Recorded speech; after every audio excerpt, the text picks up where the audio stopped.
Hey, I'm Duke on Twitch. If you want to support the channel and GreenSunsZenith.com, you can find my Patreon, merch store, and singles store where you can buy singles through TCG Player or Card Hoarder in the video description. If you want to get in contact, you can also find all that info in the description below for things like donation deck lists or just wanting to reach out. Alright, let's get right into it. Hey team, welcome back to Dukes on Twitch. Back today with a pretty cool take on Abzan Mav featuring Undermountain Adventurer, which we did see a little bit of when it was first released, but since then it has dropped off in popularity, but thanks to a donation deck list from that Maverick Joe, we're here today with a pretty sweet list that is kind of built around it, with cards obviously like Undermountain Adventurer in multiples. We have Springheart Nantuko to go wide, and then we have a pretty general Maverick style strategy with a few interesting cards. So Springheart Nantuko is one that did see play in some of the Elves and Nadu lists. I think it still sees play in Nadu, which allows you to go wide with 1/1s, or of course for 2 mana, whenever a land comes into play, you can create a copy of the enchanted creature, which is pretty great with the initiative, and is also just quite good with other cards we have here in the deck. So I think for this sort of list, the matchups are going to be pretty similar. One thing we don't have in its 2-drop slot is, say, the main deck Gaddock Teeg or Collector Ouphe, as we're kind of just trying to do our own thing. We do have the Plague Engineers as extra interaction, which is quite nice, especially against Kozilek's command, creating the 0/1 Eldrazi and also opposing Springhearts potentially, Orcish Bowmasters, things like that. 3 Endurances I think should keep us in a pretty okay position against some of the more unfair decks in game 1, and then game 2 we obviously have access to things like Fairy Macabre, and if Collector Ouphe or Gaddock Teeg are relevant in those sort of combo matchups, then that's good to have as well. The only other change we made recently was taking out the Safekeeper from the sideboard and the Questing Beast, adding it to the main deck over the 3rd Undermountain Adventurer, and then changing, instead of 3 Dismembers, I just chose to replace 2 Dismembers with Abrupt Decays, because I still think Dismember is quite good in the local or the online metagame. Magus of the Moon, any sort of early threat like a Stoneforge Mystic, I do want to be able to try to hit on as early as turn 1. And then I do like Dismember against Eldrazi as well, against some of the bigger creatures, things like Thought-Seer. It's great to have sort of Swords of Plowshares number 5 for that, so I think the Dismember should go well. But otherwise, we kept the deck as is. The second Cradle, I'm very keen to see how it goes, because I do really like 1 as a target. And this deck does run 27 creatures with the ability to go wide with Nantuko, so yeah, we'll see how that plays out. Otherwise, we do have 14 turn 1 green sources, which is really nice. Ghost Quarter here as well over the 4th Wasteland is pretty nice, especially against a deck like blue-black that typically goes for their basics pretty early in games 2 and 3. So pretty keen to see how Ghost Quarter goes. Even against the decks that play sort of Pith Needle effects for Wasteland, having the Ghost Quarter in the deck is pretty sweet for that. Not too much else to say. Pretty keen just to get into a league and see how it performs.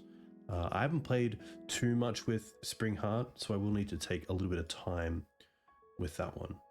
But otherwise, pretty keen to see how this goes. I'm always a big fan of seeing sort of the innovation and creativity behind a lot of the Maverick decks that come out of the community, and Joe is definitely one that comes up with some really good ideas that also has testing behind it, which is nice. When he sent through the donation deck list, he also had a bunch of sort of tips for some of the matchups like Eldrazi or like blue-black and how they sideboard, which is really cool. So very cool to see that. Pretty happy with this. Like, if we need the endurance, we have it. We have turn 1 Noble and a turn 2 Springheart land trigger, bird, a lot of things to look at that are pretty nice.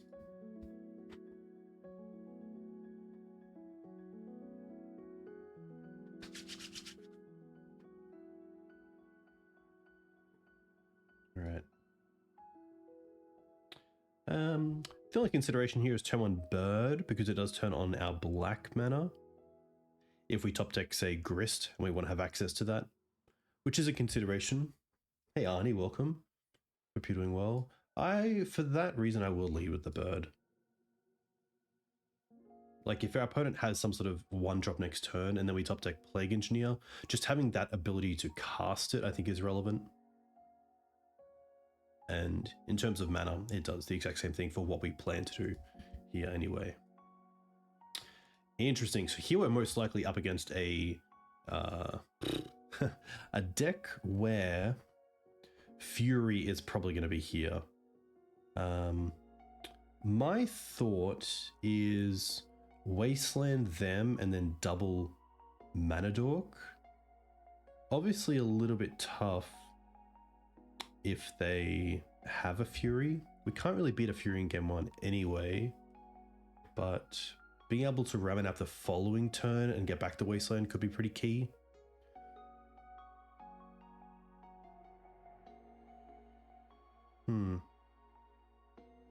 Yeah, I like that.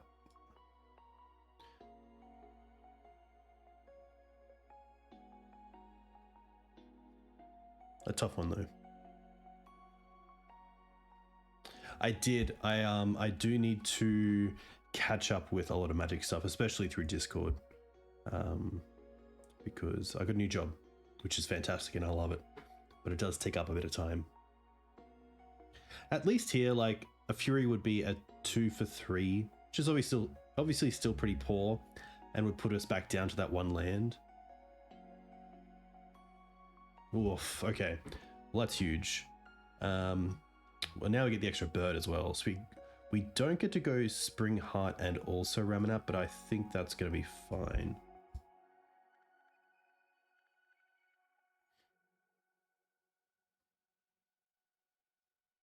And I do like just getting the extra bird into play here. And then next turn we can Springheart. Even on Ramunap if we want.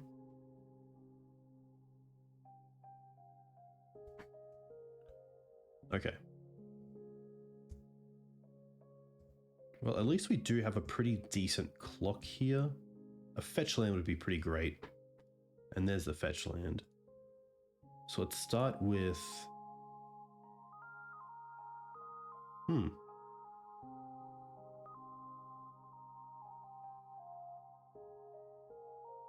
Hey Joe, very cool to see you. I think just to see how this plays out, let's go for the bestow and then play the land. Trigger. Yes. I don't believe we're playing a... Yeah, yeah, I was gonna say we're not playing a like Lush Portico here. That's fine.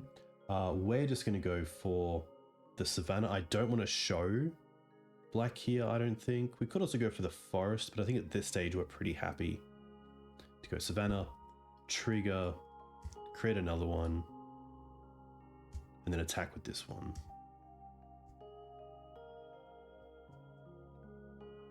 That's pretty cool. I like this board state. This deserves a little.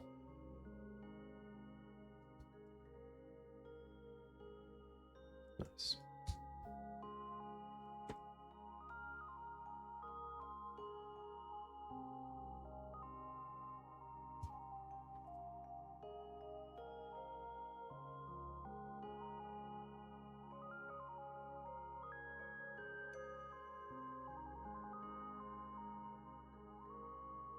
Sadly, the Ramunaps don't stack.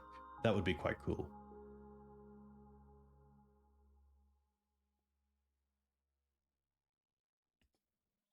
So next time we get to attack for 2 or 3, 4, 5, 6, 7.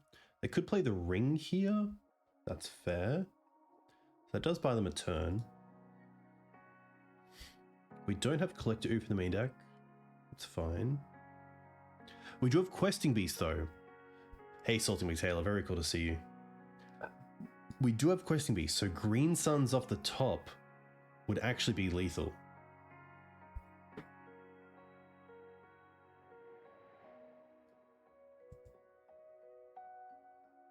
No. Still pretty decent. No point attacking. So here, we will just pass and hold up the endurance.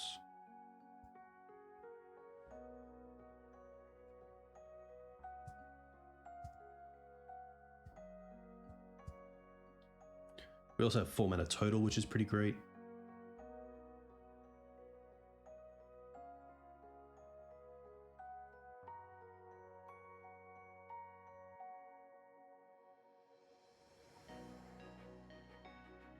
Means endurance is online, and also the the Outland Liberator.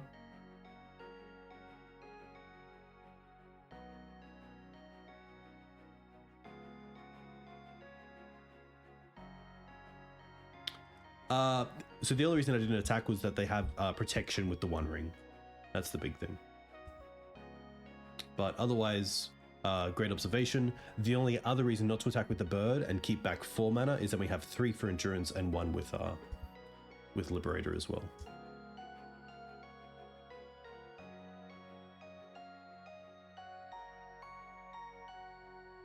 But I like the thought.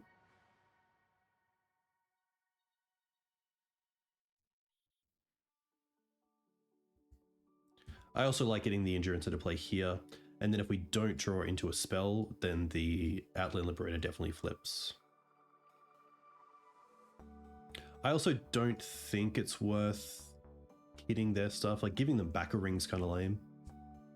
And although it does build up the hearse, we can just destroy that with a Liberator if need be.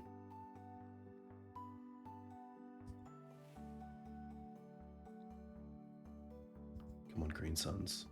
I need you. Not bad.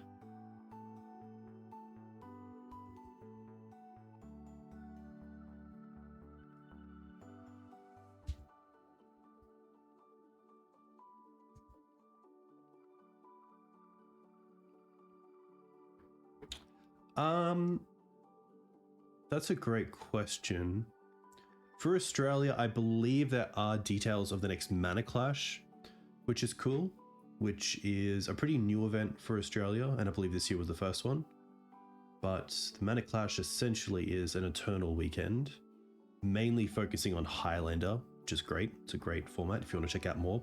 7ph.com.au, 7 Highlander. And they're going to have a Team Trios event, which is pretty sweet as well. So I kind of hope they change a little bit so that the Team Trios event is unified. I think that adds a really cool element of deck creativity.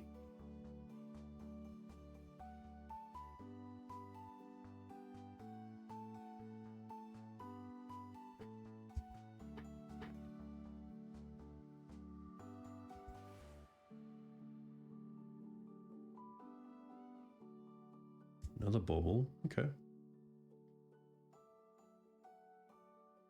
Another bauble.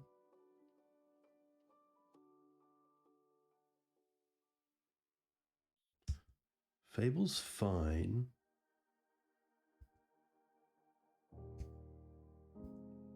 So they have 2 blockers, but they don't have protection this turn.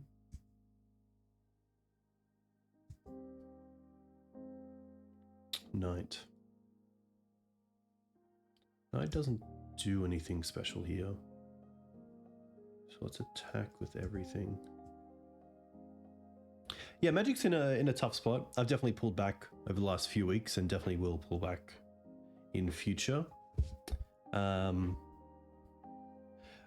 I'm not the target market for the new, like, the crossovers.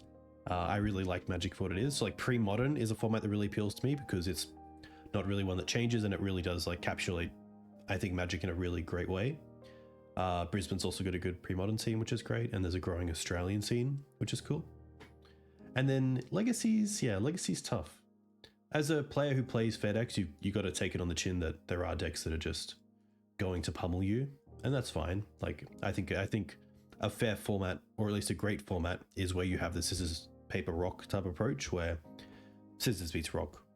Sorry, rock beats scissors, scissors beats paper, paper beats rock. So instead of having like you play the best deck or you play the 1 or 2 decks that beat that deck, I'm not a big fan of that. So when that situation does arise, which I think is now, it can be pretty hard to, yeah, I think be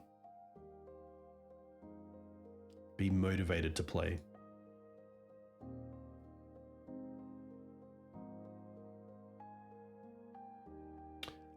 Okay, so we are up against mono red.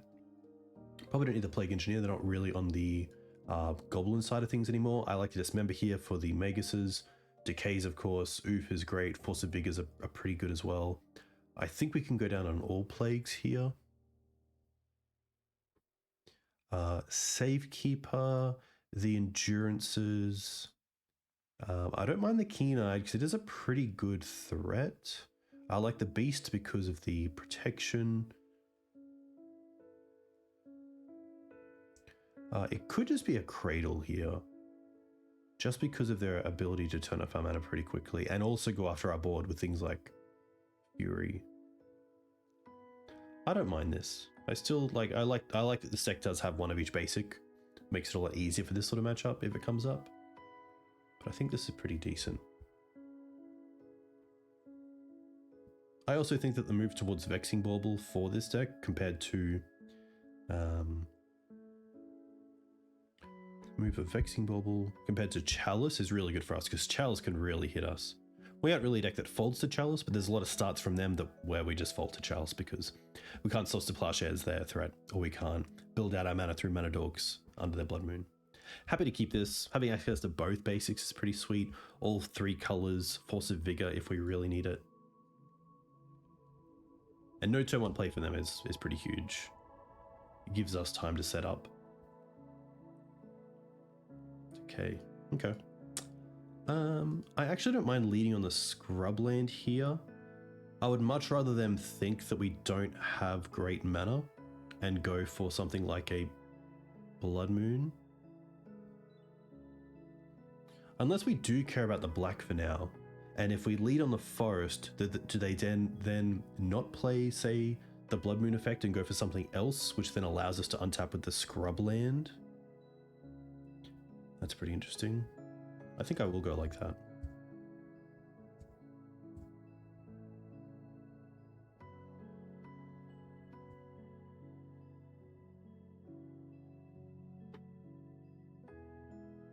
But yeah, the amount of product coming out is pretty huge. So there's Magus, which isn't the worst outcome.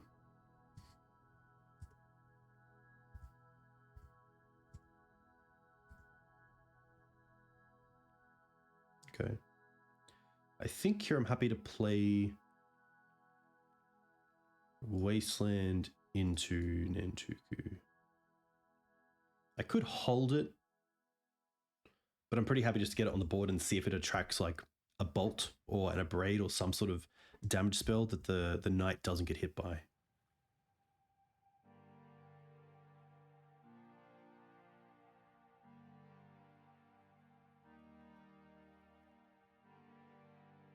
Okay. They don't throw, which is interesting. There's a swords, which is pretty fantastic. That is also something to think about. So one small misplay here is we get good old paint out.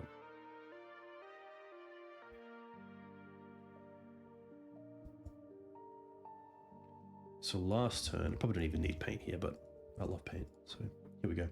Last turn, if instead of playing the Wasteland, we played the Scrubland, which still allows us to play the Springheart, then this turn, if we were thinking about Swords to Plowshares, we could play the Plains, we could Swords, and then also Decay, and get a token, which is pretty huge. By not playing the Scrubland last turn, which I thought wasn't relevant, it actually was. And I think I should have thought a little bit more about that if we do get rid of the Magus off this Plains next turn, what mana are we left with? And with this left over, we only get the Scryb Ranger, but yeah, a little bit tricky.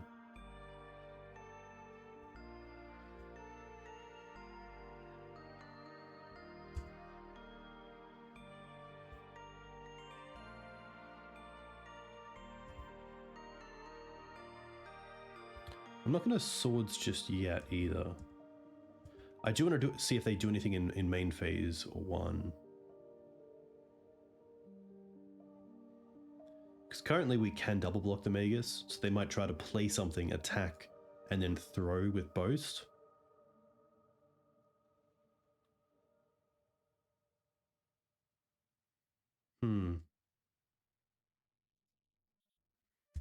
Okay.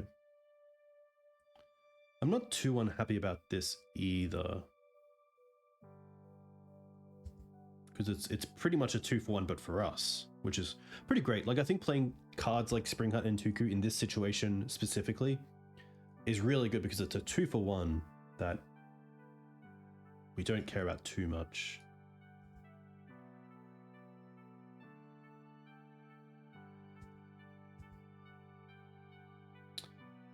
So I think I'll swords the Magus. It's kind of tricky because I don't want them to play another one, but if we allow them to attack and then we swords the Magus, they can just throw it to deal us the damage. So I think I will just get rid of the Magus here.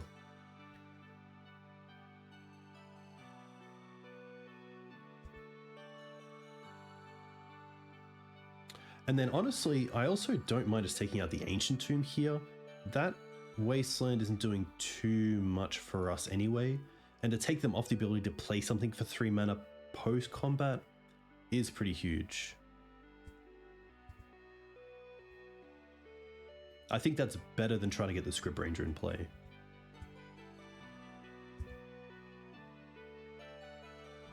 Okay. That's pretty nice. Scryb Ranger next turn means we know we definitely have the Undermountain mana, but then we can't use the Abrupt Decay.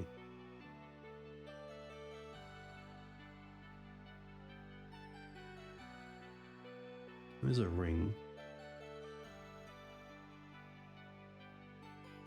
Okay.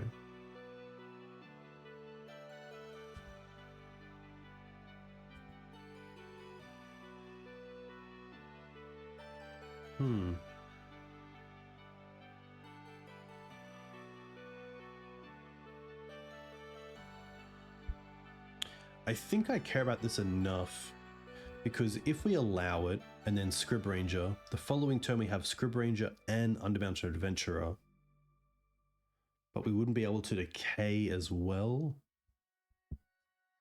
Yeah.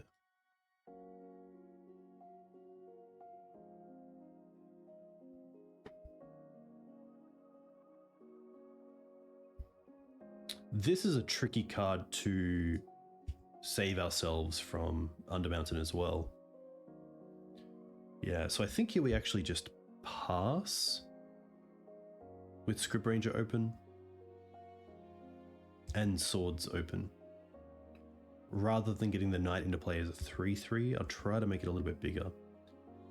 And I do like Scryb, keep anything off the board with the swords, and then next time we can Undermountain Adventurer find the Magus. So that's fine, we don't care about that.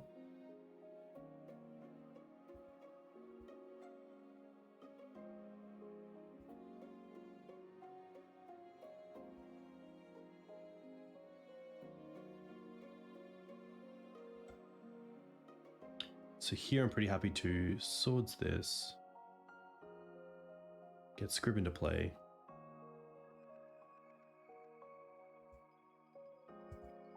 Hey Sato saying welcome. We get to attack first.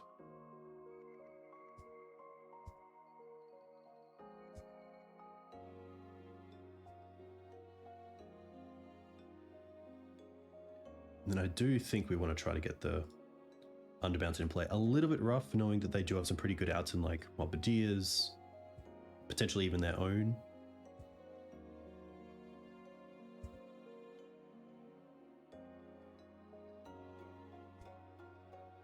Own like 4 mana initiative red creature, Caves of Chaos Adventurer.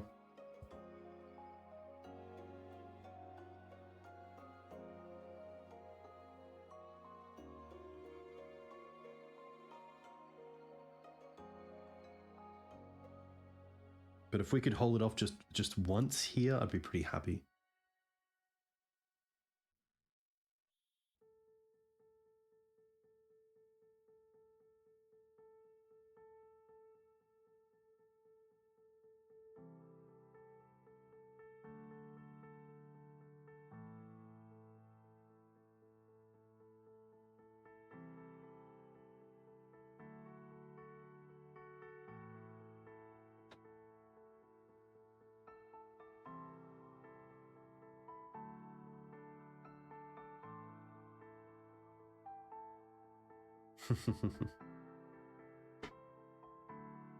Mega, you're more than welcome.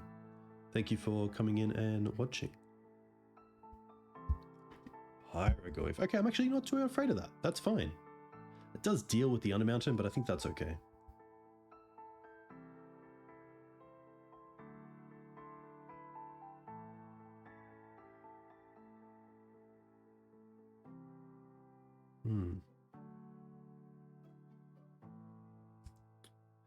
So here's a pretty interesting one. So they take 3, go to 15.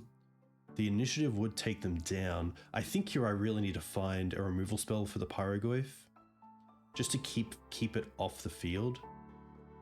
So I think I will Lost Well. Okay, nice. Put that on the bottom, put this on top. And then we have play the Swamp. Play the Knight. We could attack with the Scryb Ranger. I think that's worth it. Seeing that we have the sword back.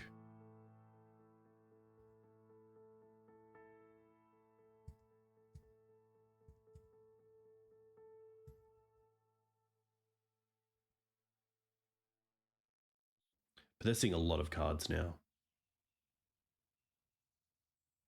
Magus is fine, that's why we tapped like this. If anything, Magus keeps them off like a lot of spells, which is really interesting.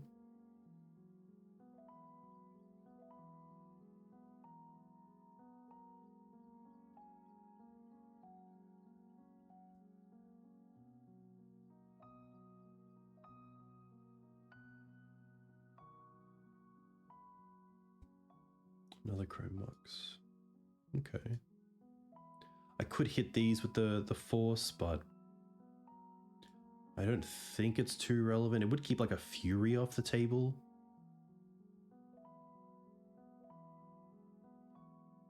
I don't mind that. I think Fury here would be pretty absurd. That them not getting the mana off this is good for us.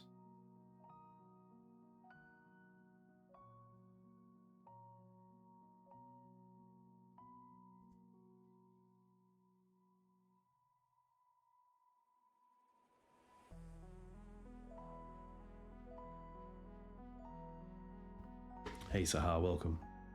Hope you're doing well. Hope you're playing in Eternal Weekend Prague? Okay, so they do Fury. That's fair.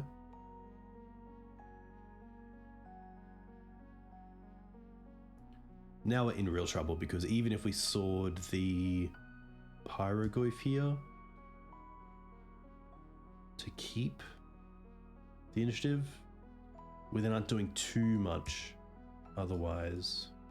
Like one draw, it kind of has to be Greensuns for Collector Ouphe. You're playing both? Very cool. That is fantastic to hear. We will stash. Hiya. Okay. That's not nothing. But I feel like our defenses are down. I am not playing, sadly. The closest one to me would be Eternal Week in Japan, which was a month ago now. Which one day I hope to play. I played in a Legacy GP in Japan before.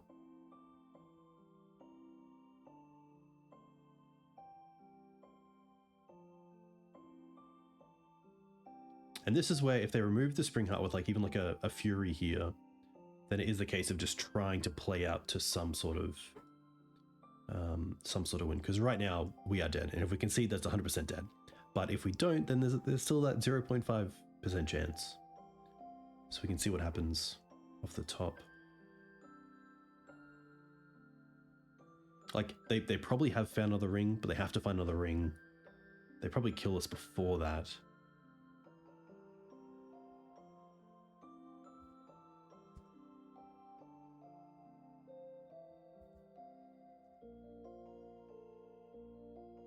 I don't want to play that. They do get to forge here onto the Fury, and that is lethal. Okay. I don't think I want Teeg just for ring. I think I'd rather just have the Ouphe, because both run into Fury, of course, which is tough. Yeah, it is quite difficult. Even Bombardiers is very hard to play against. I think we're just going to run this back. Yeah.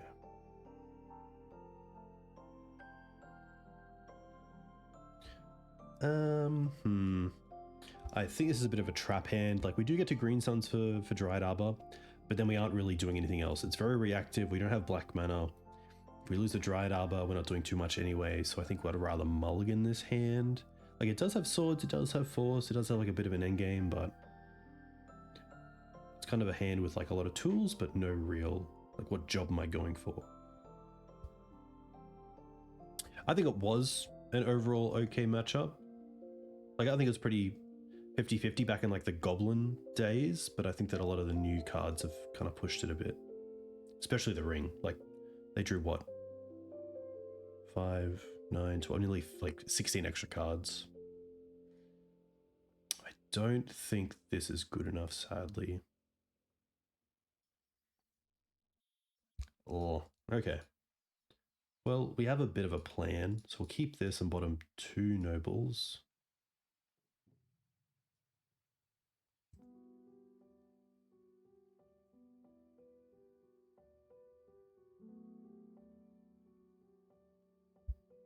Opponent kept 6.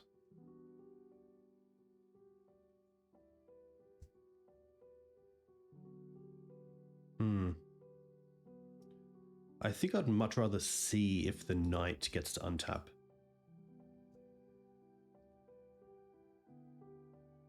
Like, Fury's pretty brutal either way.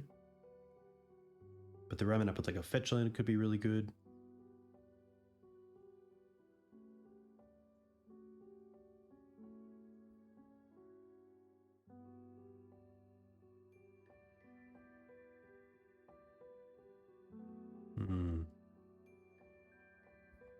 A lot of power. It actually is just sword here, because the Scrubland means we can't cast the Keen-Eyed.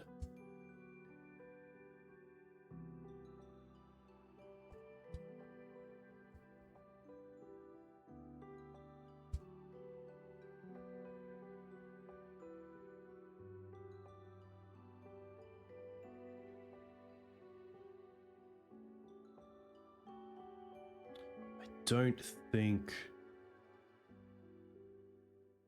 Yeah. I think because if we draw a green source, we have Keen-Eyed open, we can then hold up sword with Scrubland, that I really want to hit something that I actually care about. Then trade like one of my 4 swords with a token. But it is tough, because now if I draw nothing here... Yeah, see... That's really tricky. Now I'm forced, I think, to play Ramunap.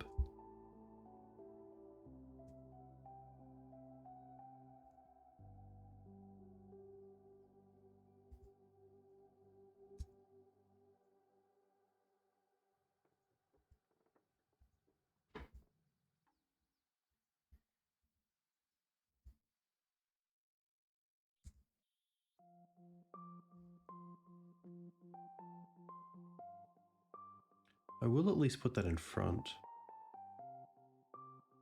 because a Fury would have dealt with it anyway.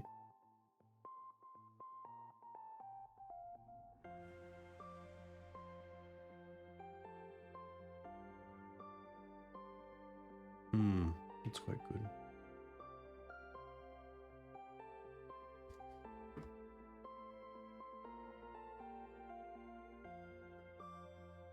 Interesting.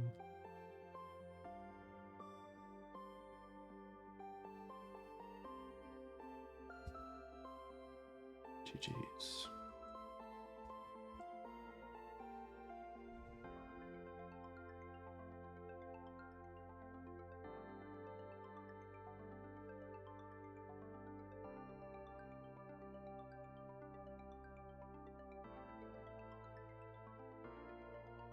Like natural green is pretty tough here. We do have 3 Force of Vigors.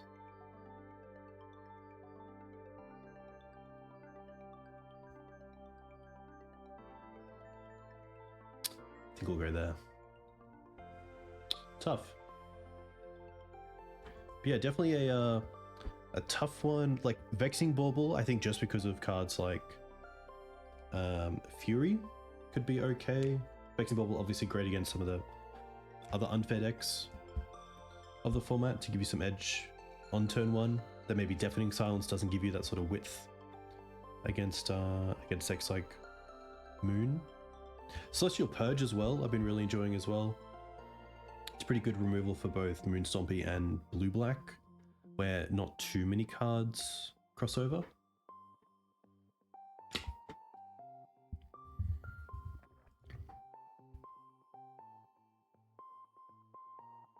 Yeah, really tricky.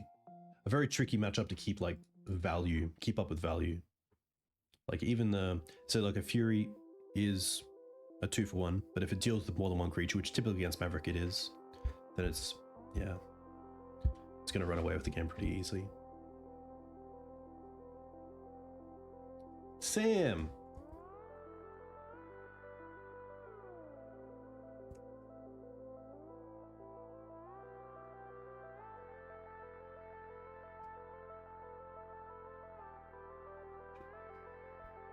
Sam's been killing it with Jeskai, which is going to be a bit of a slug here, but I do think that potentially the initiative will be nice here.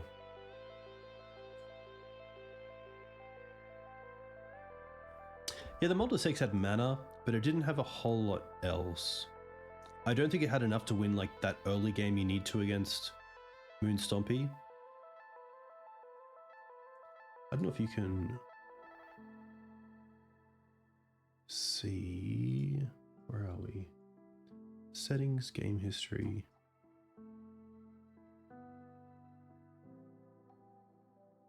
I'll keep this.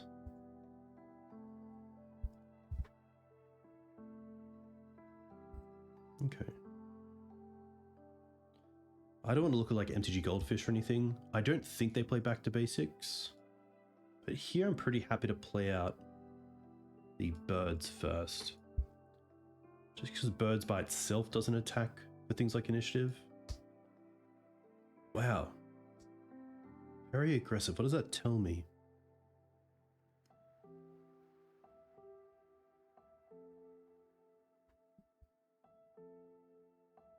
They cast Force Pitching Force to really keep us off mana. Wasteland's really strong here. The ability to take them off the archive and then also play a Noble, and then potentially follow it up with Grist is great.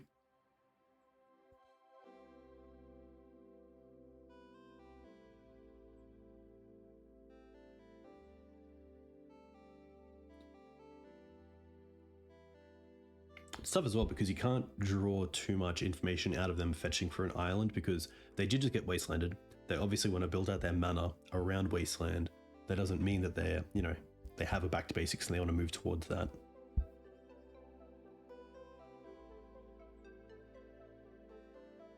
But yeah, definitely check out Furnace Cloud on YouTube. They have a lot of great content. I think they've been winning a few matches or a few big events with this sort of deck, which is great to see. All right. Oh, I could just get the Swamp. I don't mind that, but it doesn't do a whole lot for us if they Yeah, let's just go with the swamp. I think I'm just tunnel visioning a little bit too much into back to basics, but we'll see how that goes. Teferi isn't too bad here because both threats do kill the Teferi. Ooh, that's pretty good. Let's attack Teferi first. And then we get to tick up the Grist. Play Cradle, which actually allows us to play Undermountain around like days, but also have the swords here for any sort of instant speed shenanigans.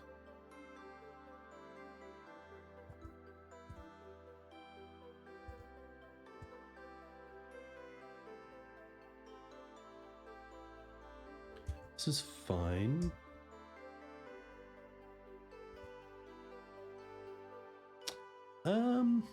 I think we will Lost World here. I don't want to draw another land.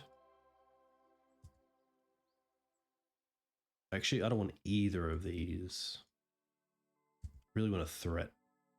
And that's a pretty good threat. So let's tick up Grist.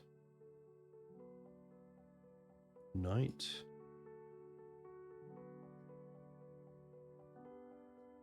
Fetch. Savannah. Play Undermountain. Stash. Pass. We also have to keep a little bit of a count of the creatures in the bin. There's the back to basics. So not the worst. Like, it is a full turn that they lose there essentially, and we do have the green source through the treasure.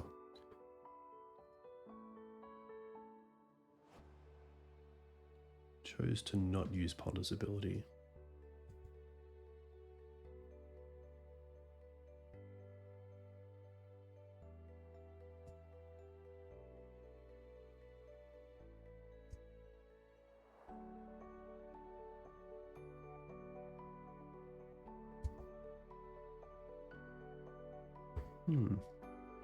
Undermountain does tap for green, correct. Which is pretty nice as well, seeing we get to attack first and then play the knight.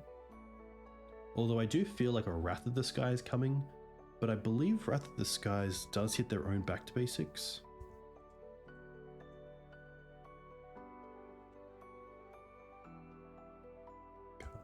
Wrath of the Skies. Sorry, yeah, their own back to basics, yes.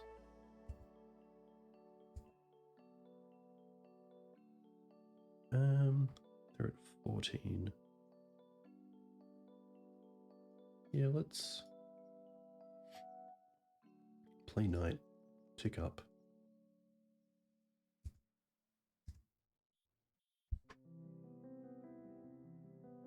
I think I'm okay for mass removal here because of Grist. And the swords and the knight makes me think they don't have mass removal.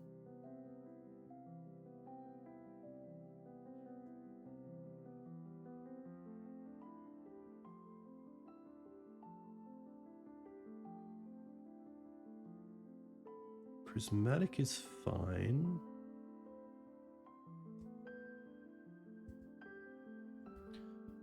If we can find Questing Beast off this, I'll be very happy. No, but that's fine. I think we take the Keen-Eyed or the Knight.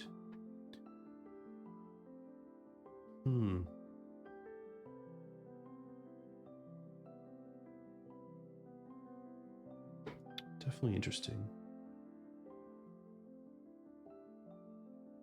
I also don't mind the Scryb because it allows us to reuse some of our mana.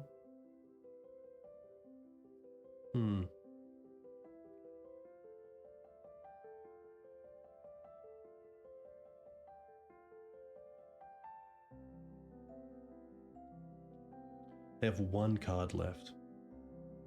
I think in that case it is just the Knight. Yeah, I think it is just the Knight. Okay, that's pretty good. They have one card left. So let's attack first.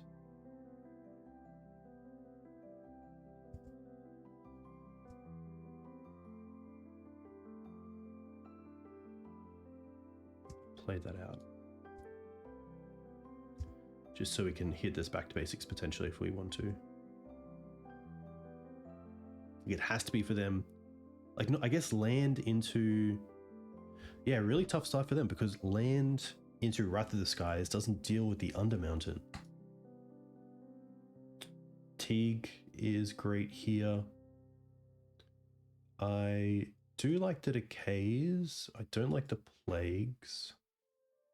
I do have to worry about like 4th Irelingus, but we do have Teeg for that, which is nice.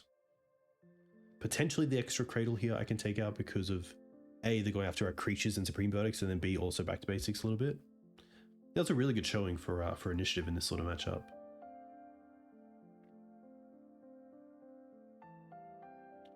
I don't mind the Mana Dorks because they usually do something for us to gain an advantage before they get taken out by something like a Supreme Verdict.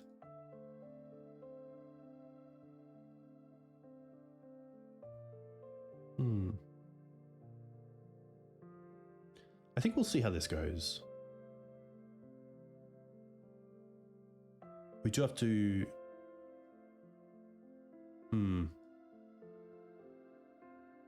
Probably not good enough. Like turn 1 land, turn 2 Springheart, turn 3 like Teferi Bounce, removal.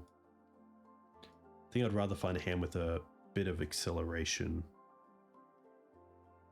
Yeah, so the Force No Birds, I believe, was so that back to basics was a little bit better. Especially if they believe we're on a splash and the bird is our way to get that color. Then they're obviously trying to keep us off as many colors as possible, and also being able to cast things under the back to basics if we get like a Grist down before they get to get us with the back to basics. But that's the main thing. But yeah, I'm always very happy when a player hits, you know, like a force on a mana dog. I'm pretty happy to mulligan this one. This is much better. I'm going to keep this and bottom the Endurance. I think just in case they have like a Containment Priest or some sort of weird creature, I'd like to keep 1 swords. That's not what I was saying. Endurance. Hey Corpse, very nice to see you. Right. So here we get to go Forest into Noble. This is also a matchup where the main deck Ghost Quarter over Wasteland number 4 can really add up.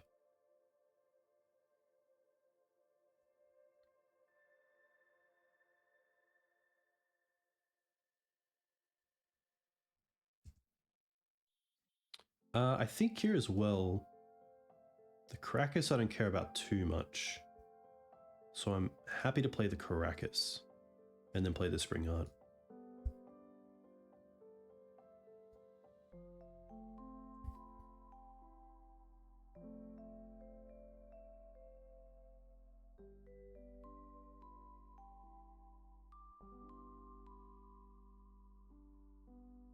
And even a bounce on this isn't the worst because we get to now play a Verdant and get some extra value.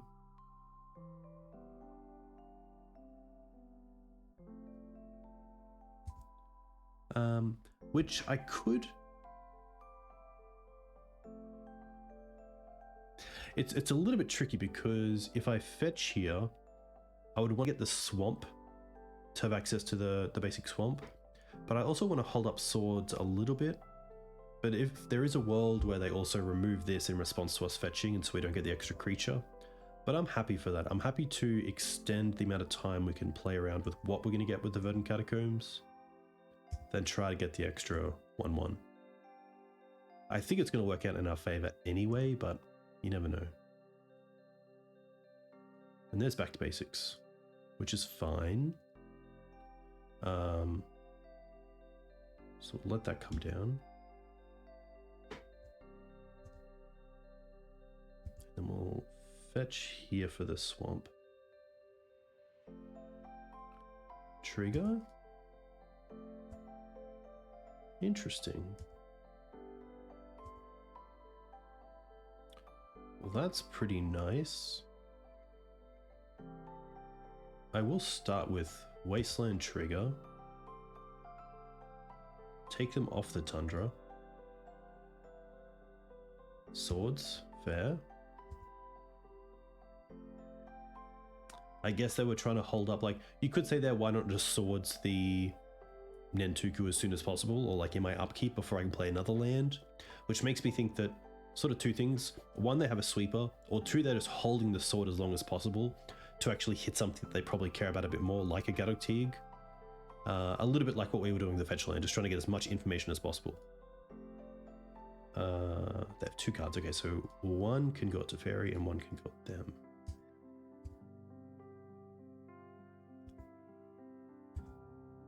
And then this is actually an interesting spot. I don't mind going for a Mana Dork here. I could save this for Teeg or for like something else, but if I can hit a Force and back to basics, I'm pretty happy with that. If that puts me down to 0 cards, then, you know, I think we're pretty happy.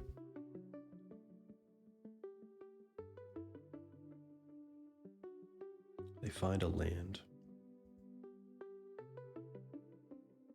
Oh, did I not kill the Teferi? I should have, shouldn't I? Yeah.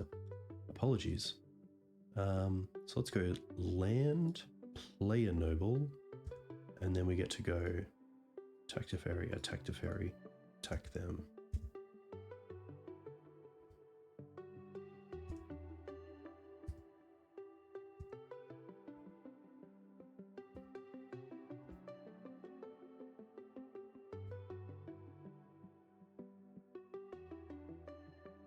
Okay. Decay is pretty sweet.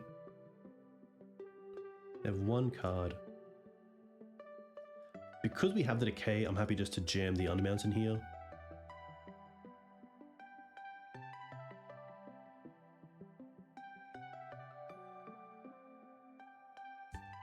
We also have the mana for Decay. We are also in a position, because of the way Joe built this, that we probably don't even need to decay the back to basics. The decay can go towards another threat. I also want to hold back a little bit for a 4th Iralingus.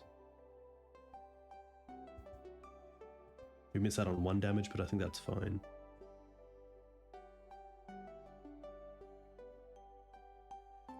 I probably also want to forge onto an insect, just to make 2 decently sized threats that really pushes them towards the need to find a sweeper.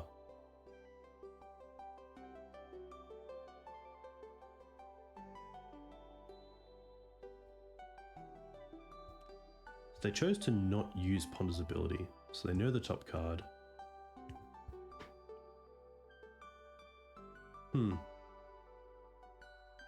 Because they're at such low life, I think I will forge here and try to move towards that trap. Oof. Alright.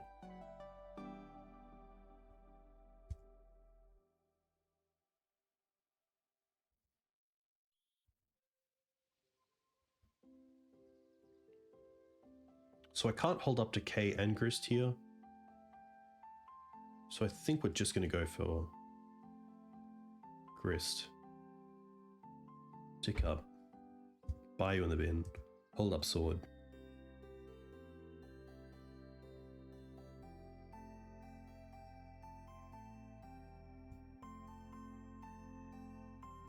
Now the trap 5 life is really brutal. Which makes me think they have to find 4th Iralingus to be able to get through and steal the initiative. But then even so, we can swing back with all our insects. That is going to be tough to be able to take the initiative, not allow us to take it back, and then also stay alive on the trap.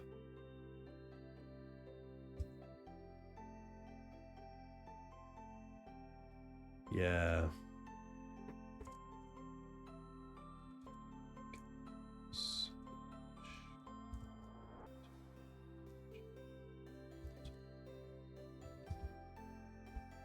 Right. We're on the board, which is nice. And I think, yeah, this deck has a lot of game against the Jeskai builds. Sam was pretty unfortunate there to not find like a Wrath of the Skies in either games, or have a bit more control over our boards. 1 mana with Noble and Ramunap. Never a big fan of keeping a 1-lander, and I'm not going to change that. Okay, happy to keep this and bottom the Dryad Arbor, and then we have a really nice curve.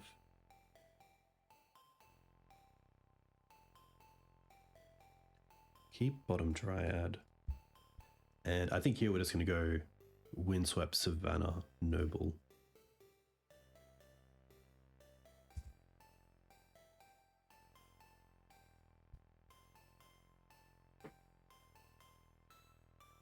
Could go Bayou to turn everything on, but I do like not giving away as much information as possible. And the Verdant can find Bayou if we get to turn 2. I'm not too sure what we're up against.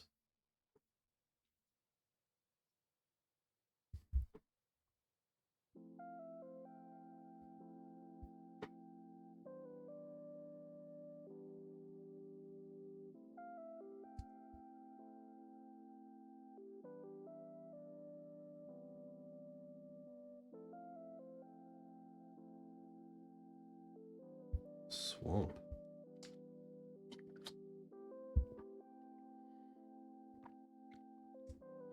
Bauble. Interesting. Petal. Okay.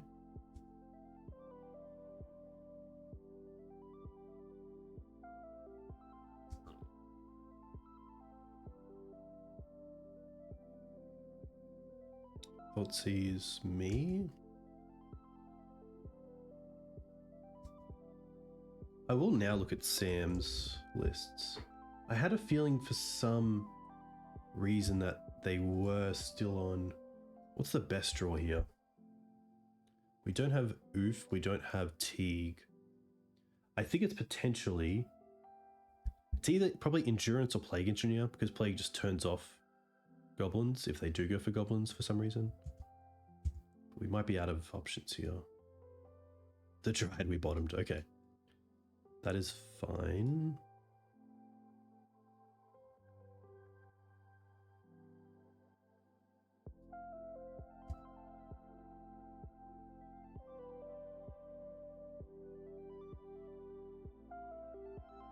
What does Sam play?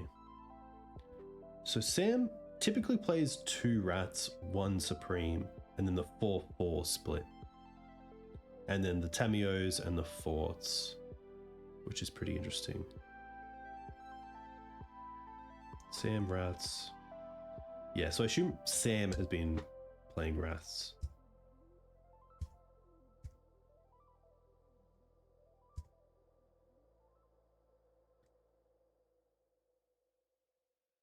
I wonder if it's pretty nice because they might be scared of the Wishclaw from our end, thinking we can get something like a Gaddock Teeg.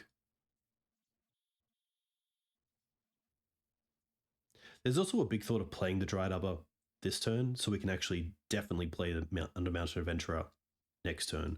If we don't draw a land here, we pretty much give them a whole turn, which is pretty brutal. And I probably should have thought a little bit more about that.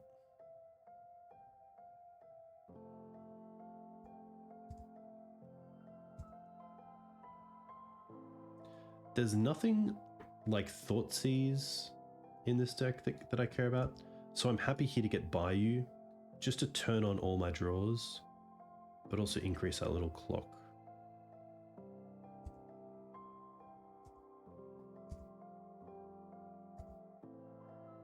Come on, land. Nice.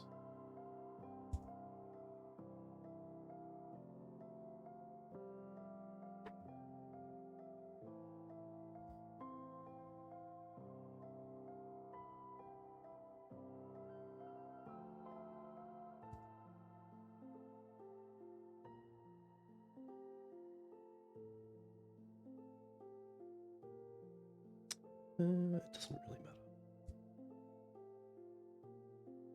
Attack for 3. Put him down to 14. So now we have a 2-turn clock.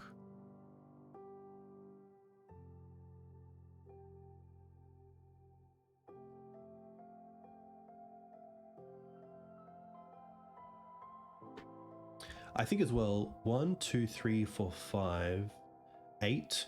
We might as well Lost Well next turn to try to find some sort of interaction, because playing towards Forge into Trap doesn't change the clock.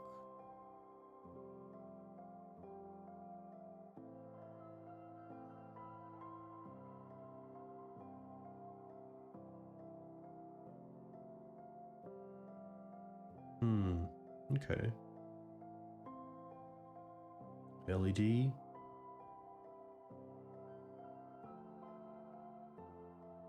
Okay.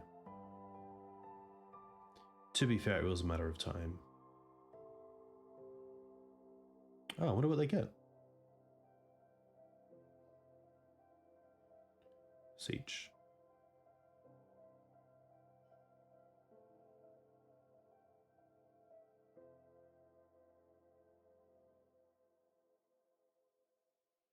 For some reason, I thought that would go Echo, but of course, Besiege makes a lot of sense. And to be fair, this match we didn't see Green Suns, so not having the Collector Ouphe in the LED or the Ouphe in the main deck wouldn't have changed too much.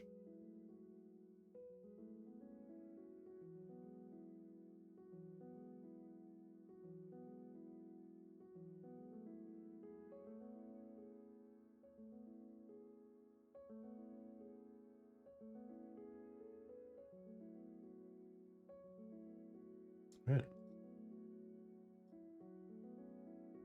So here we like taking out the swords.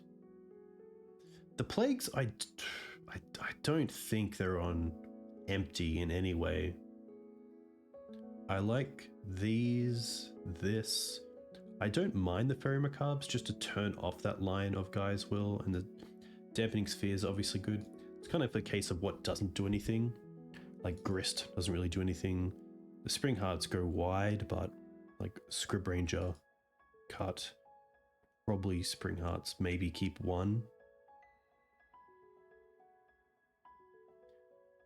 Endurances, I could see like cutting a knight, cutting a cradle.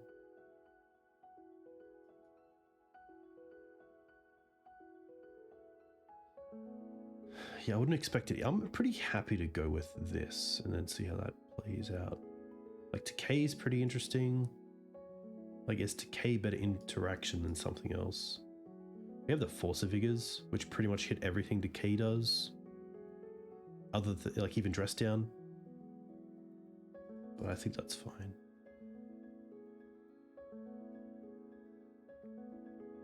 Okay. This is just thinking that we have turn 2 Green Suns for, say, Thoughtseize. It's for, like, Teeg or Ouphe. And then we also have Fairy Macabre to stop some sort of graveyard shenanigans, hopefully.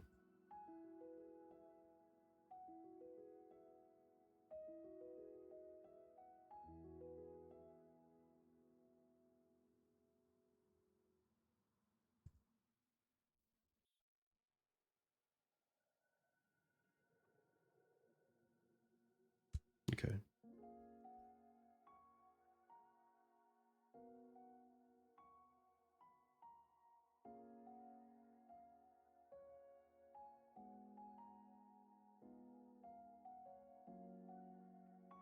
The Swamp really heads up play because they obviously know we're up against a mana denial deck.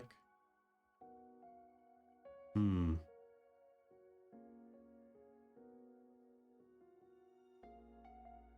think we'll still go for Bayou and then play the Knight as it is our threat.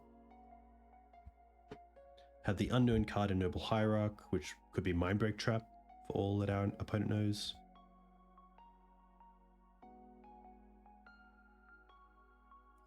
Saga is very interesting. I guess they could just be mono black. Huh.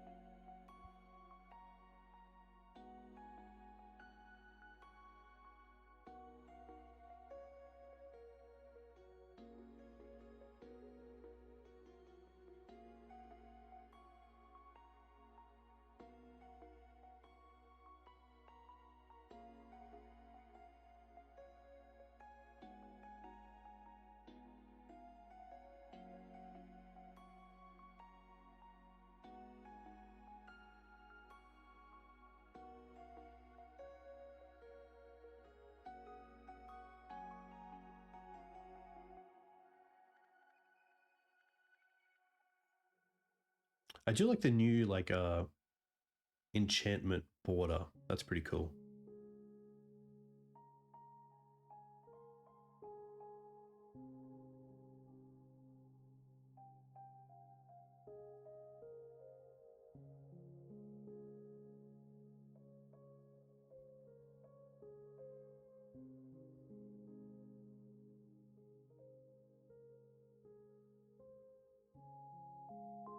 One mana at least.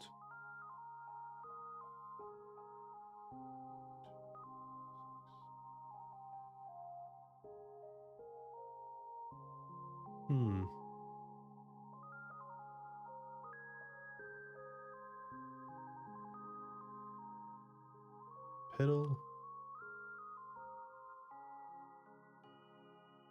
It's a tricky one. It's good to know as well that for this sort of matchup as well, you really want to have those Force of Vigors. Probably in your opener with things like Saga, LEDs, etc. Let's just run this back.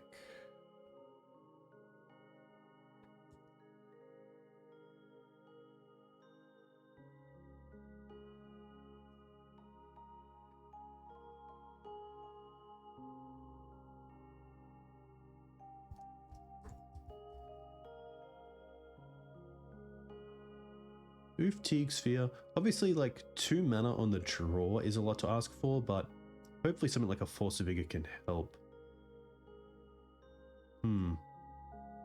I think this is just a bit too slow. Like, we're not really interacting with anything in a meaningful sense until turn 3, and by then we assume they've either Thoughtseized us or gone off, so I'm pretty happy to mulligan this. And this is a 2 mana hand, which does have a Dampening Sphere and an Endurance, but otherwise is pretty lackluster. But what are we really looking for? If we mold a 5, we're probably keeping hand with a Force of Vigor, which means we're keeping a 3.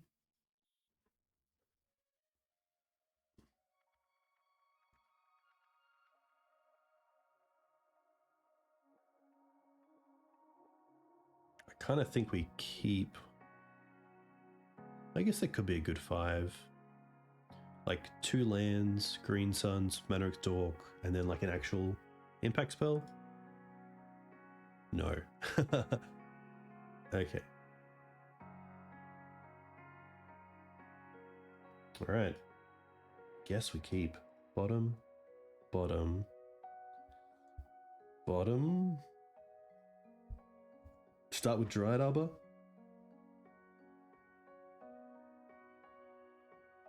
Just so we can definitely cast the Teeg turn 2. At least hopefully. Oh, okay. Well, that's quite nice, because now we get to keep the Dryad Arbor for potentially Force of Vigor, which we can't actually do a Teeg in play, but hopefully Teeg in play is good other than the Saga. Yeah, the Saga starts.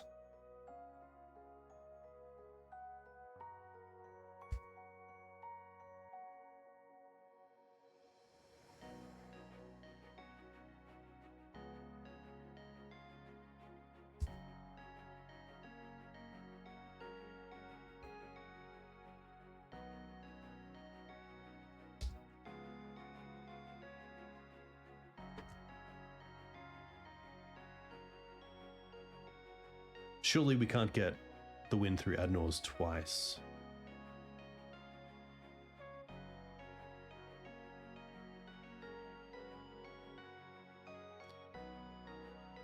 They did hit the tendrils. Wow.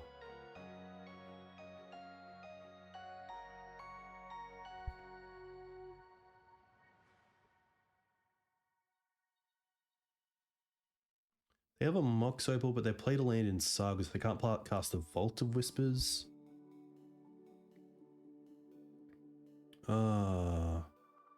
Tough.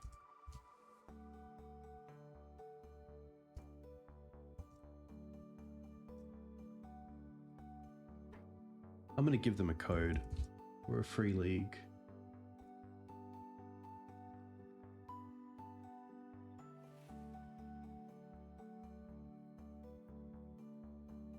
There.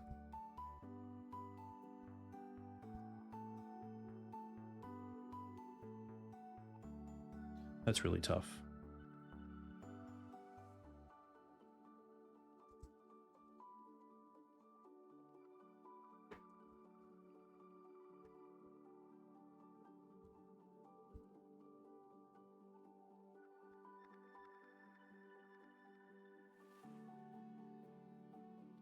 Yeah, really, really tough. Candy Trail is very cool. Like the Scry is relevant in an Echo deck.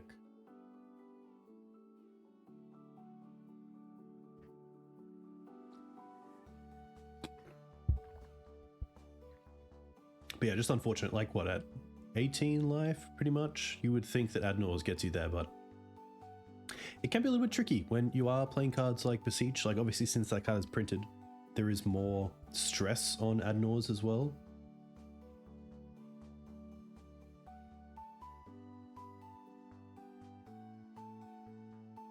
I'm gonna go to the bathroom real quick. I'll let this player hopefully get the code and make sure it's all good. I'll be back in a second.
Gameplay.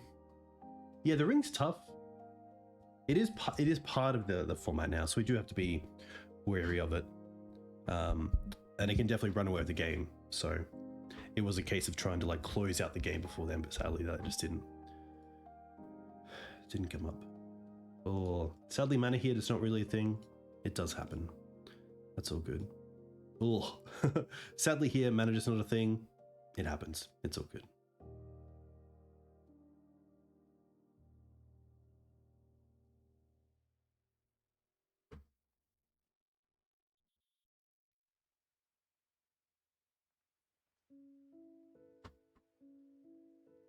But hey, a huge thank you to all of you for watching. I very much appreciate it. Hope you're all having a great weekend. All right. It's something. We'll keep this bottom the Liberator. It's between the Karakas and the Ghost Quarter. I think it's going to be the Ghost Quarter. Lead on the Windswept. Most likely going for Bayou to give us double green.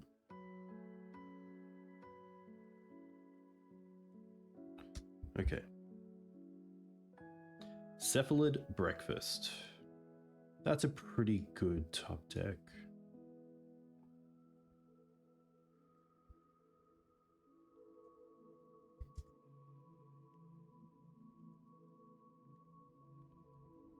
Fair.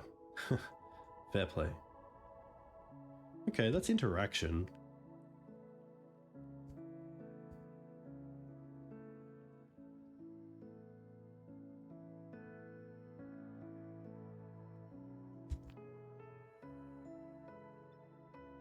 So I guess here we hope for no force. We get the Scrubland that turns on the Grist next turn.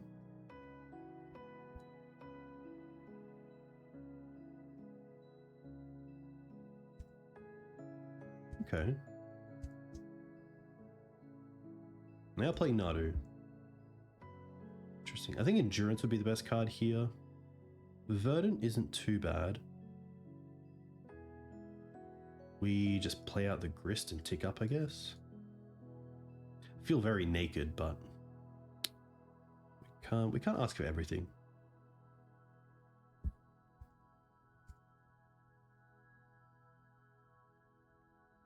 Oh my gosh. Yikes. Could see what the deck is, but we know that it's going to be Nadu, which is going to be pretty tough. Dampening Spheres, I think, are pretty decent. If they're playing Cephalid, then I believe they'll be playing, obviously, stuff in the bottom of the deck. You know what it's called, the graveyard. The Plagues I don't mind. Decays I don't mind. Beast I could see coming out. They go wide a little bit in the Nadu version, so probably just keeping Undermountain as a Green Suns target I like. I could see trimming a Knight, potentially some Nantukus. Scryb Ranger is fine.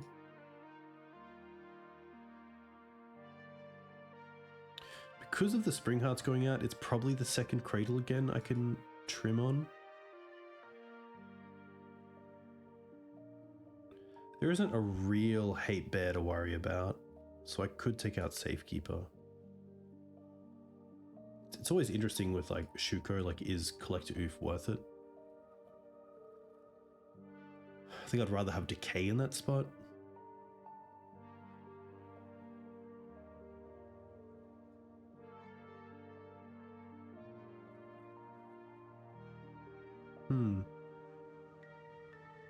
I could see like down on a Knight, down on a Bird, and try that. Okay. Happy to keep this. Probably Verdant Bayou Noble.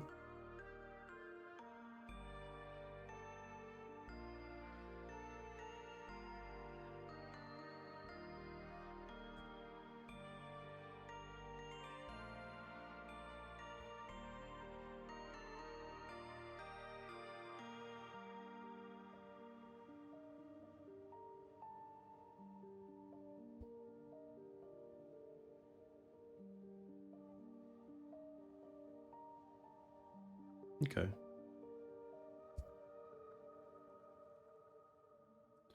Happy to Wasteland and attack.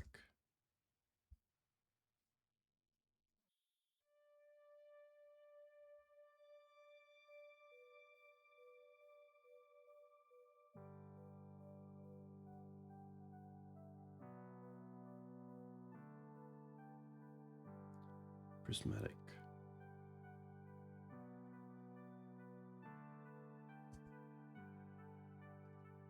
Happy to Wasteland back.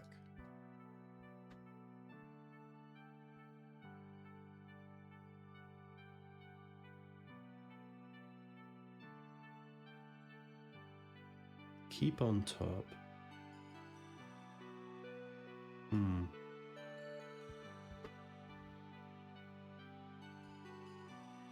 Scrubland, Wasteland, Plains off the top. Really need to draw into some sort of removal. And probably not even play out the Knight next turn. I think we have to like bluff that we have some sort of interaction. And then probably play Knight turn 4.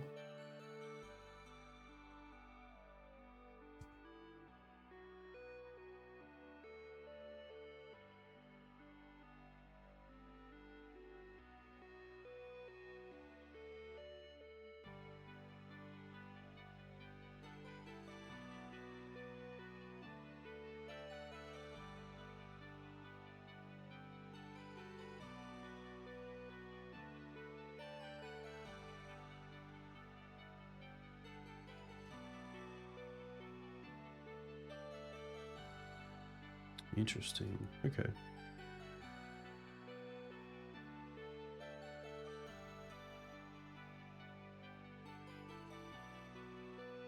Okay. There is a sword, and we do have endurance backup if needed.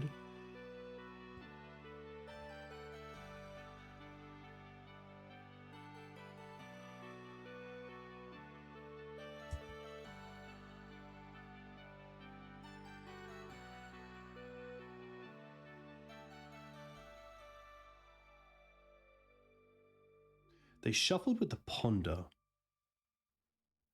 Hey, Pun, too kind. Hope you're doing well. Hope you have a great rest of the year as well. I think here I'm actually happy to throw this Endurance into it. A little bit tricky if they just have the Cephalid the following turn, or the following phase, but pretty tough sitch. Okay. Undermountain's actually been really solid in this matchup specifically. In this league, it's been quite good. But I haven't played around with too much. I find sometimes that Maverick does have a tough time being able to hold the initiative with, your swords only getting around so many counter magic. Pieces of counter magic. That can be pretty tricky. You don't often get a control on the board that way. Usually it's like you're attacking with the big knight and they're, blocking with their 1/1 or 2/2. It's really tough here as well because Nardu is just so good off the top. And now I actually don't think we have an out because they just have this.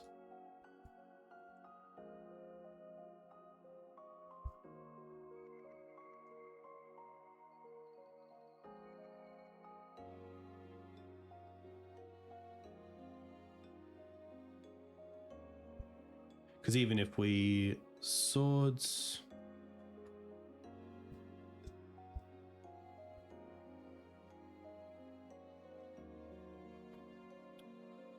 If we swords the Nomad, they just go off with Shoku.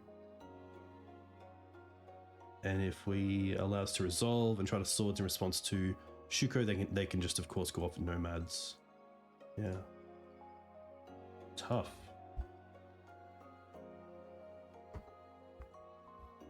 Yeah, really need to see Dampening Sphere there or the Plague Engineers, but it is part of the Maverick lifestyle. No cantrips. It's got a hope off the top.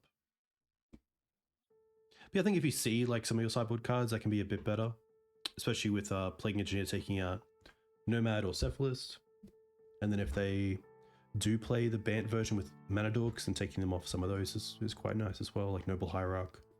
Birds potentially if they're playing on top of Delighted Halfling.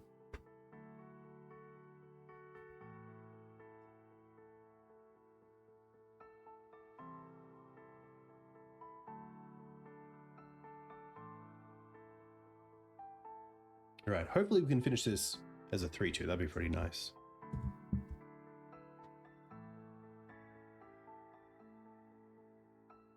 Alright, on the play, which is nice. Alright, we'll see where this goes.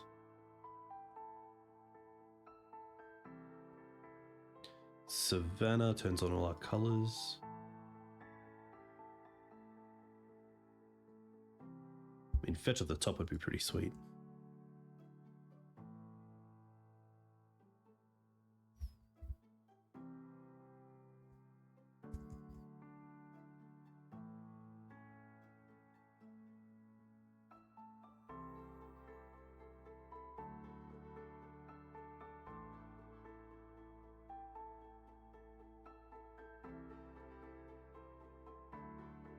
Okay. Are we going to finish 2024 with a Maverick backup?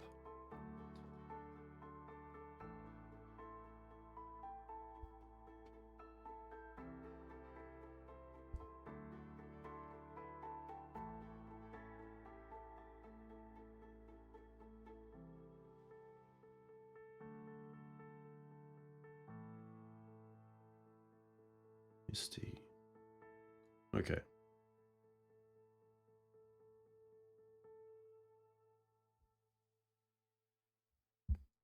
This could just be Bant Nardu going for Delighted Halfling.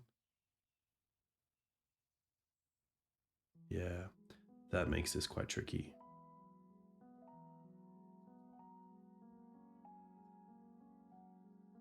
Well, I could have bestowed, couldn't I, if I wanted to?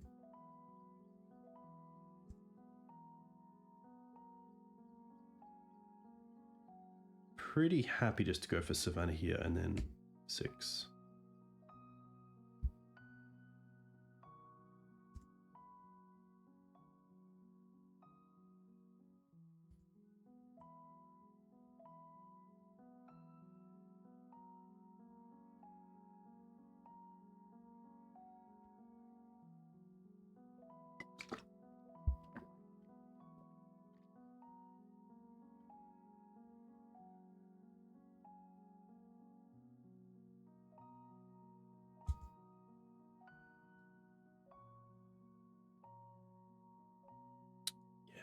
I don't think we can't do anything.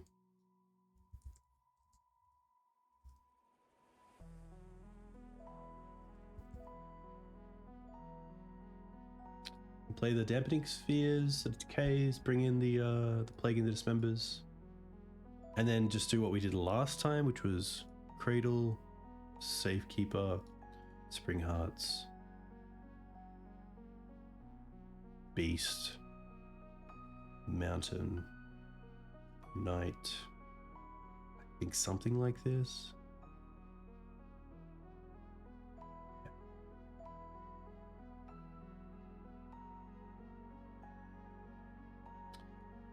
All right, we'll see how it goes.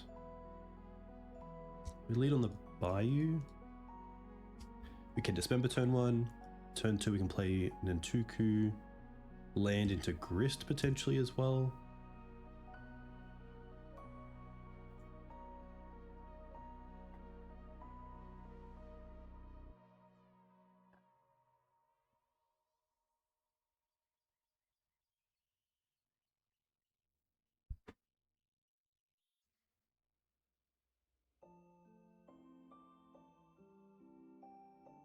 Pretty happy to go after this.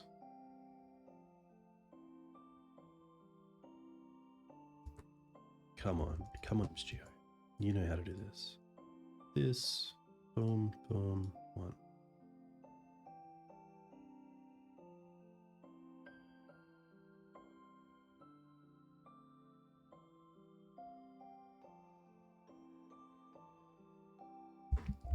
Yeah, I think in any Nadu deck, the Sphere is going to do more than the cards you're probably taking out. I feel safer with Sphere in the deck against any Nadu version.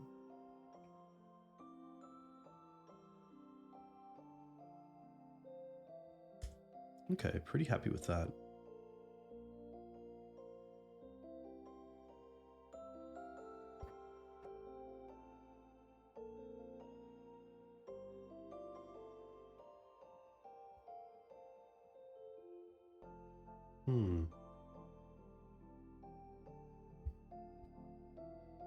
I think at this stage I'm happy to get the Grist online.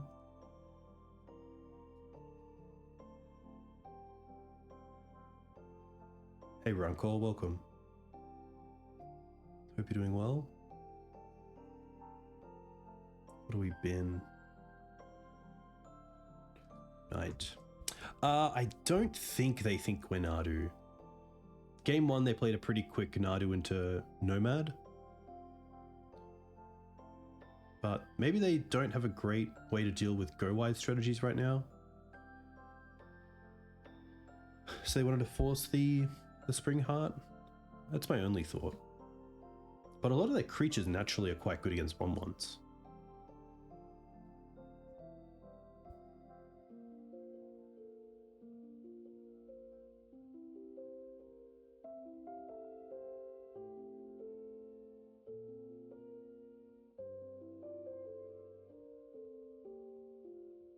Interesting. Wow.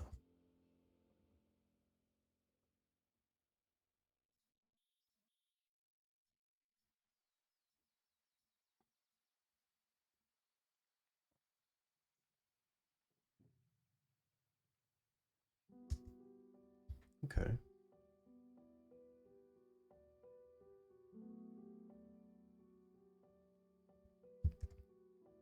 Really want to get an exalted creature, attack with the insect, and then just sack the insect to take out the Dryad Arbor.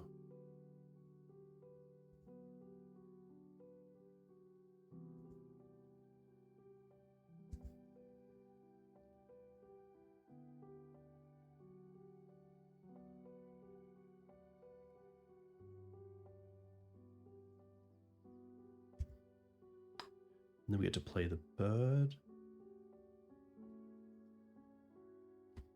And then pass.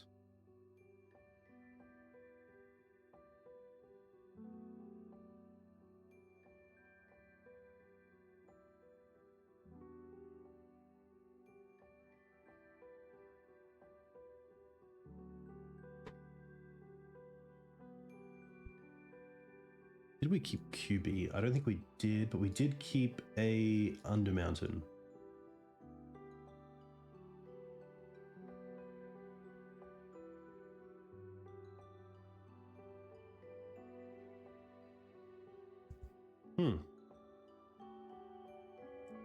This is a core nomad soldier.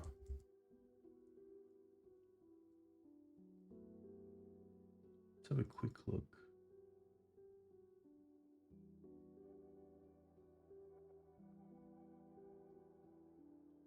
Dex. Legacy.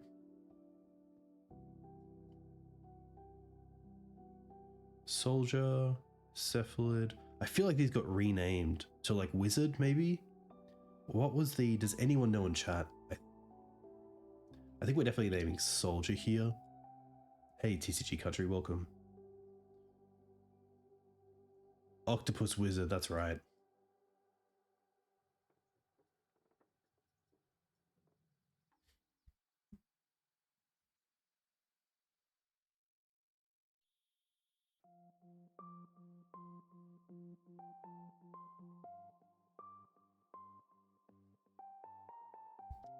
Yeah, there's no overlap. I think we just named soldier. Guess it could be... Yeah. Take up Grist. Probably tap out for the Keen-Eyed here.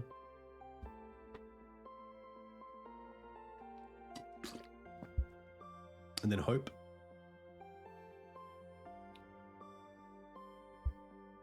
Okay.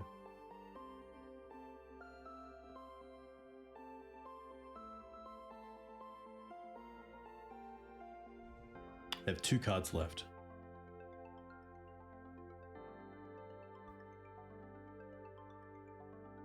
That's true. Wizard does hit Nadu. That's probably just the correct one.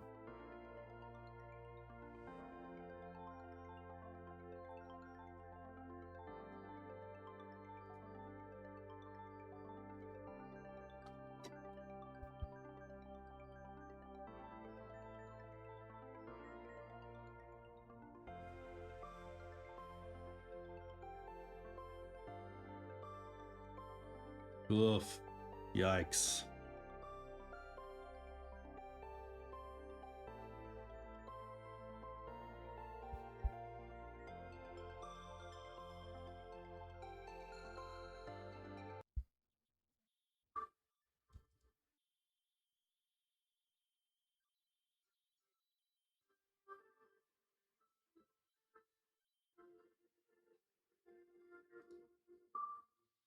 No, did I just stop?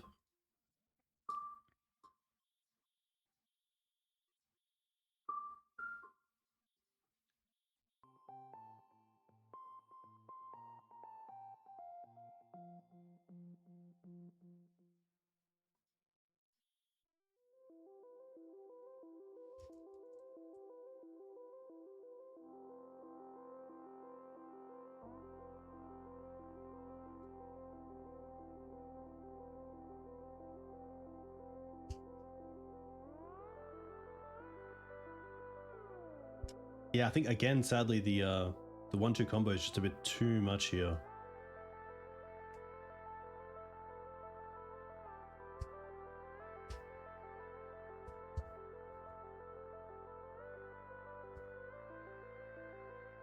Sadly, for standard, I don't have any recommendations for you, TCG.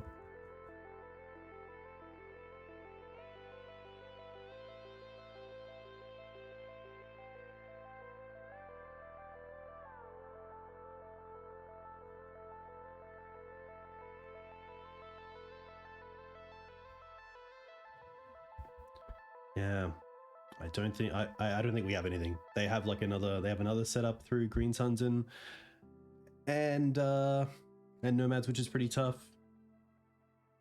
Really tricky. Yeah, really tough. I think. Yeah, obviously tonight was my last stream for 2024, and I think that potentially some cards that we played against showed why I'm not enjoying Legacy as much as I once did, which is tough because I think it's part of the format, and I don't want to be like the complainer, but I think that, yeah, it's probably a good time to start taking a break and focusing on other things. And yeah, it is really sad because I really love playing decks like Maverick and playing fair, Green Suns decks, but I think that potentially that is getting pushed out of the format a little bit too much. So I think if I'm not enjoying Magic, then there's no real point spending time on it. So that's kind of where I'm at. But the list was pretty sweet. It got to go off at a few times with things like Springheart and Undermountain. So Joe, a huge thank you for this. I think it's got like some pretty cool advantages to it in terms of its ability to grind, but it can be pretty hard to control other decks while you're going off. That's probably the big thing. I don't think Nadu could be banned. Like, I think it is Legacy. Like, Legacy is where it should be, but it's just not a great time. As a fair deck that doesn't have too much interaction, that's always a tough one. Yeah, I'm not a big drafter. I think just staying away from Magic for a bit will be pretty great. Yeah, a huge thank you to all of you for coming and watching, and a huge thank you to all the support over the years, especially with the Green Sun Summits. They've been fantastic.